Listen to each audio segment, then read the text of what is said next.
Hello, I'm Valkyria. Today I want to share with you the strategies that I'm gonna use for faceless reels while I decide if I'm gonna show my face or not in my videos. Before starting to shoot anything, you have to ask yourself, why do you want to go faceless? Being faceless requires a lot of effort that you would not even think about. You have to think, do I want a VTuber model to show in the video while I'm talking, or am I gonna animate my own character?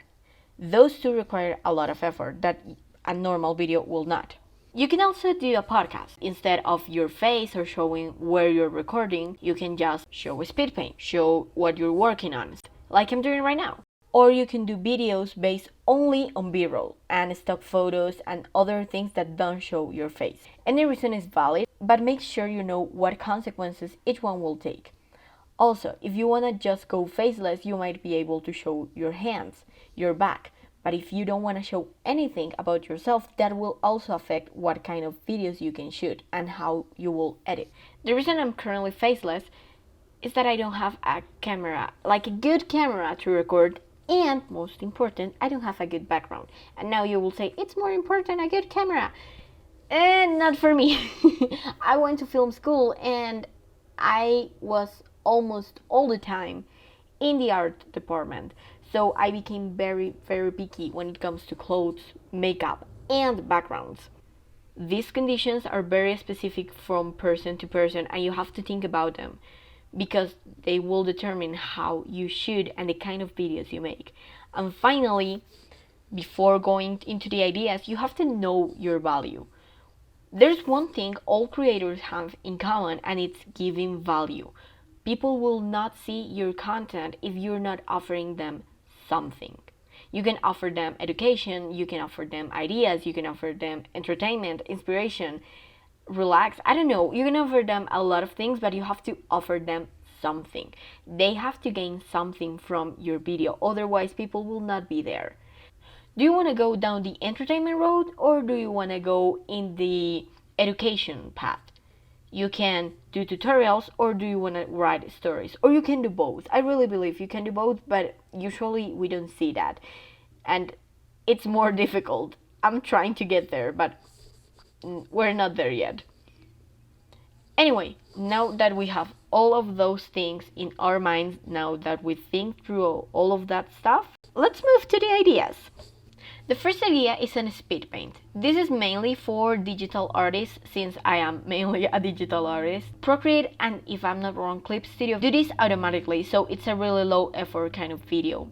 You can add a voiceover to tell something about why you made the drawing you made and a story behind, and I think the story part works especially well if it is an OC. What I will recommend in any video that has a voiceover is add subtitles. Because especially when we're on Instagram, I usually just scroll with my phone muted. Because sometimes I'm in a place that I'm just boring, but I don't have my headphones in. So yeah, closed captions, very useful. The second idea, it's a drawing versus reference. I see two options, like two good options for these kind of videos. The first one is that you can use the React feature of your preferred app, TikTok, Instagram, YouTube Shorts, whatever you want, and choose a creator or a video that really inspired you. React to it with your drawing, with your piece inspired by them. It can be, for example, there's this bachata dancer that I found on Instagram the other day, and I'm gonna make a piece of him and his partner dancing because I really like how dynamic I can try to make those pieces, and I'm a dancer. I was like 3 years in salsa and bachata, so yeah, that really connects with me. And that's important. Whoever you react to, it's important that they are people that connect with you somewhat. Another option, it's not reacting, but just showing your inspiration or your reference and then the final piece. I did this with a picture, I don't remember who posted, but I did a drawing of J-Hope and the Magna Line from BTS, and I show like my reference where the picture they took and then the drawing I made. This is a very easy idea. Once you did your drawing, your sculpture, your whatever, you can show your inspiration. If you're into urban sketching, you can tell the story of the place you're in while you are sketching it. This can be similar to the speed paint, but I think it will be very cool if you add like how you get there, while a voiceover tells, I don't know, this historical place was known for blah blah blah blah blah. I came here when I was younger with my grandma. I don't know, something that will catch people's attention, and then you show what you did while being there. The next idea, it's a hack or a tutorial. We want to do an easy and quick thing you learn of your craft while doing it. It can be a trick in your program, it can be how to use a brush and get better results. Really, there are a lot of options because a lot of things we normalize, they're actually brand new to people that are just starting out. And I think those people can very easily be our target audience when we want to grow an audience online. Also, if you're doing like a tutorial based channel, I'm talking here for people that are not just doing short form content but also long form content. I think you can use these kind of videos as a trailer to the longer explanation.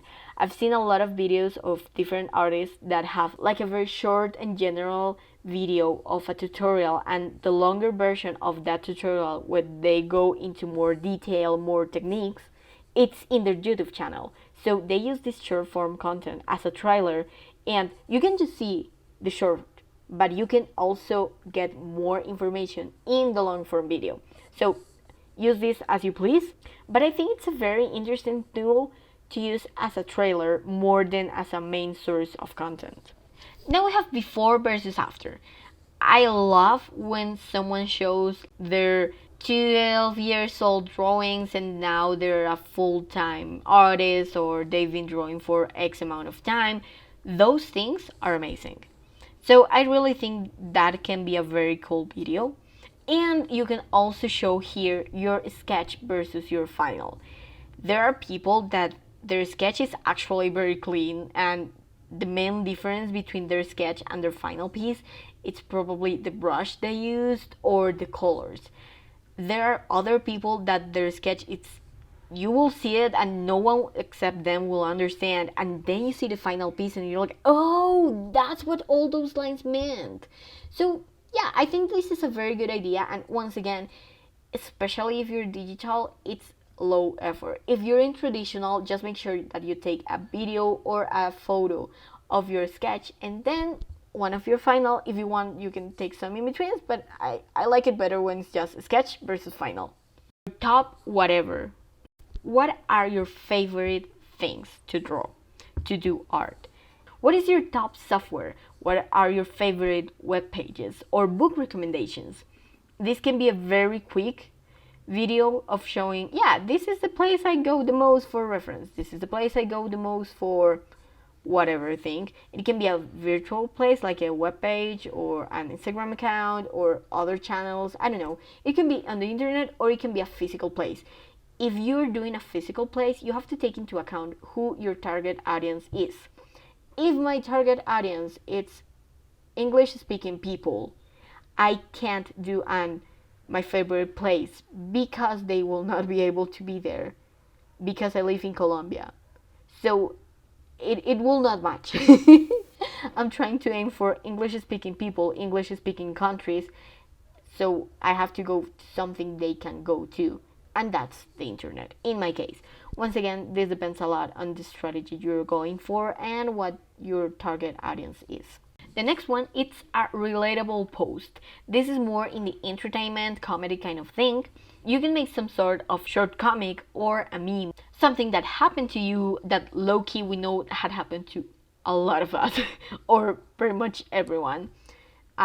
Fun discussion with your parents, with your friends, with your siblings, something funny, someone tripped, I don't know. Find ways to tell funny stories. The cool things about relatable stuff is that those are more likely to be shared. A friend made a short about being broke and wanting to buy something that I think that's something we all deal with. And that clip went viral. And he was like, what the hell? I did this like jokingly and it didn't require him that much effort. But yeah, it went viral. And finally, we're ending in low effort kind of things. Super, super low effort. And that's one of the reasons I love this idea. It's a quote or a tweet.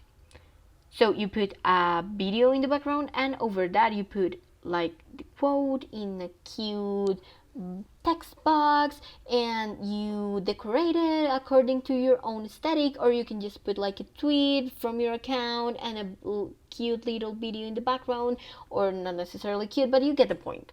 The cool thing about this is, one, it's super low effort, and two, Canva has already a template.